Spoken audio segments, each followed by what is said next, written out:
لي زونتيبيوتيك تنستعملهم فاش كيعطيهم لي الطبيب ديالي وكنكملهم بيان سور. كتكمل الدواء ديالك واخا كتبرا كتكمل الدواء ديالك كومسا باش ما يعاودش داك لو فيروس يعاود يرجع لك. Globalement, la plupart du temps, فاش تيجيوني لي زونجين دونك اون فوا تناخذهم ما تنكملهمش. هادشي علاش ولاو عندي دي زونجين كومبلكس دونك واخا تناخذ لي زونتيبيوتيك ما تيديروا لي والو.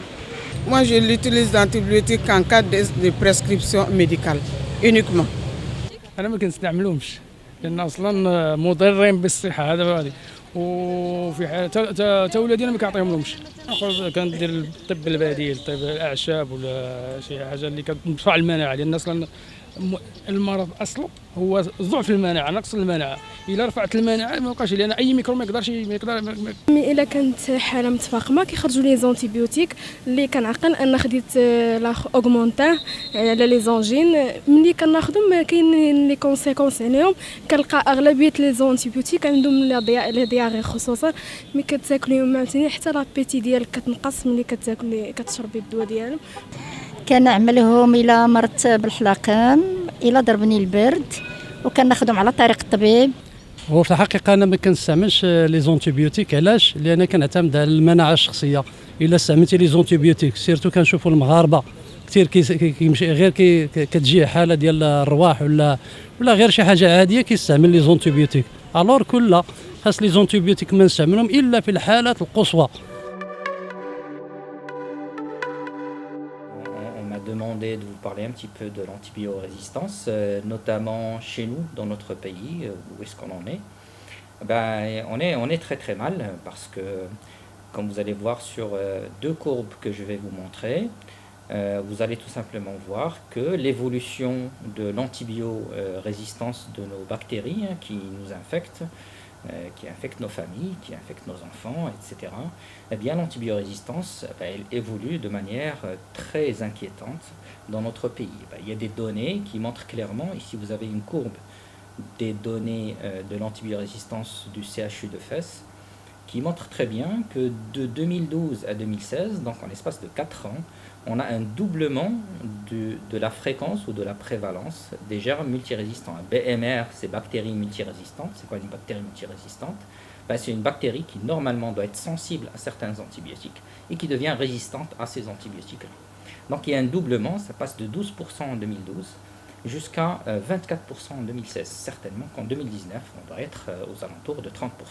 Donc ça fait beaucoup de germes résistants. On a aussi des données plus inquiétantes aussi toujours dans notre pays. Alors, une deuxième courbe qui montre cette fois-ci les données de certaines bactéries, l'Escherichia coli notamment.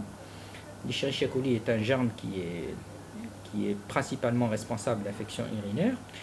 On voit que à Marrakech, ici c'est le donné de Marrakech, on voit que de 2010 à 2017, il y a aussi un doublement, un triplement même, de la prévalence de la résistance de ces germes-là aux antibiotiques. On est passé à 71% d'Escherichia coli qui sont collectés par le laboratoire de microbiologie du CHU de Marrakech, sont résistantes aux antibiotiques qui sont normalement actifs. Alors ça doit être aussi des germes pas uniquement communautaires. Vous savez qu'il y a des infections communautaires attrapées dans la ville, dans la communauté, dans la ville ou en rural, mais en tout cas pas à l'hôpital. Et il y a les infections nosocomiales. Alors ces germes-là, qui sont à 71% résistants, sont aussi bien communautaires que hospitaliers, ce qui est un peu rassurant, parce que si on avait tous les germes communautaires à 71%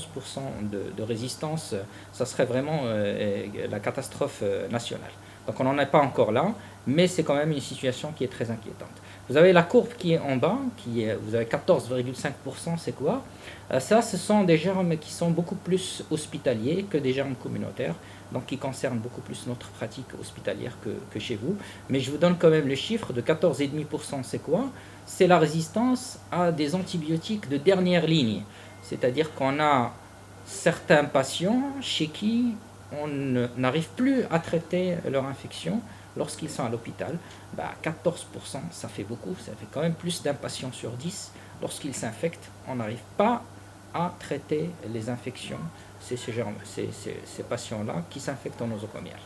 Donc voilà, donc la situation est quand même très très inquiétante, aussi bien dans les infections communautaires que dans les infections hospitalières. Très bien, depuis toujours, depuis que les antibiotiques existent, depuis Ian Fleming.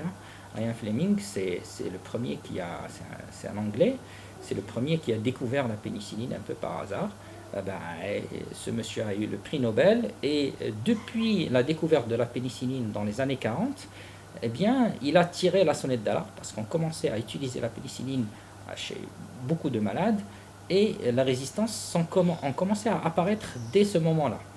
Et Ian Fleming avait dit, faites attention, il ne faut pas utiliser les antibiotiques n'importe comment, sinon vous allez sélectionner des germes résistants. Pourquoi on sélectionne des germes résistants lorsqu'on donne des antibiotiques? C'est très très simple. Les bactéries sont des êtres vivants. Lorsqu'on les attaque, ils développent des mécanismes de résistance, tout simplement. Ils modifient leurs protéines pour que l'antibiotique n'arrive plus à agir. Donc, une raison principale de cette augmentation des résistances chez nous, c'est l'augmentation de l'utilisation des antibiotiques. Alors là, j'ai une autre courbe à vous montrer. C'est une courbe de l'utilisation mondiale des antibiotiques. Et elle nous montre quoi? Vous voyez qu'il y a 3 courbes. Ce sont au fait des courbes qui montrent la quantité d'antibiotiques utilisés chez nos patients. La courbe qui est en haut, elle est stable.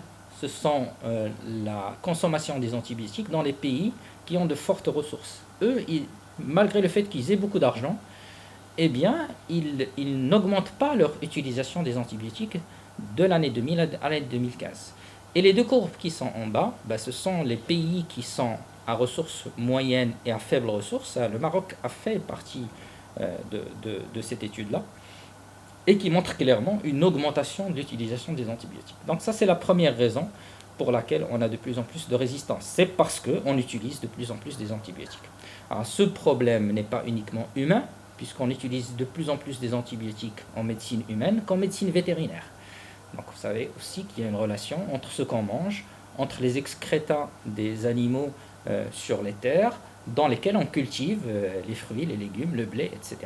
Là aussi, quand on utilise beaucoup d'antibiotiques chez les animaux, eh bien eux aussi, les germes qu'ils ont développent des résistances qui passent ensuite chez l'être humain. Donc la première raison, c'est l'utilisation abusive des antibiotiques. On parlera dans 1 ou 2 minutes de quelques règles d'antibiothérapie pour ne pas utiliser les antibiotiques à tort et à travers.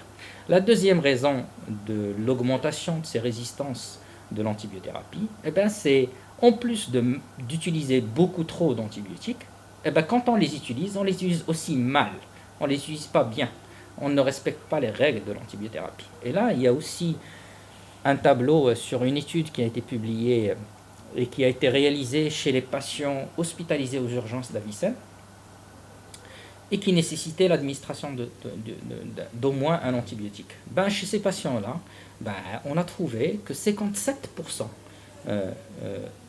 prennent une antibiothérapie inappropriée, soit en termes de molécules qui n'est pas la bonne à utiliser, soit en termes de dose qui n'est pas la bonne, soit en termes de durée de l'antibiothérapie, soit en termes d'indication même de l'antibiothérapie. Okay? Donc 57% des patients hospitalisés, on leur prescrit une antibiothérapie de manière inappropriée.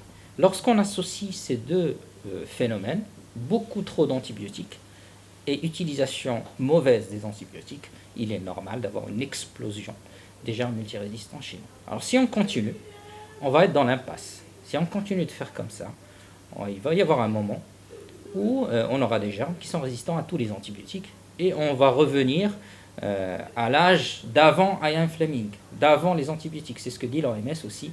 L'OMS, il nous dit attention, si on ne fait pas les choses correctement, si on n'agit pas, eh bien, on arrivera à un stade où aucun antibiotique ne sera efficace et il y aura des morts par milliers.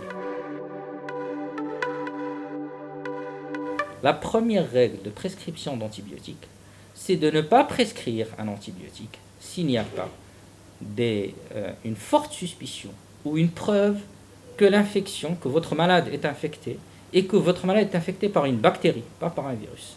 Ça, c'est la première règle de prescription. Elle est bafouée, la première règle. On prescrit les antibiotiques pour des angines, par exemple. Les angines sont à 90% virales. 10% des angines sont bactériens.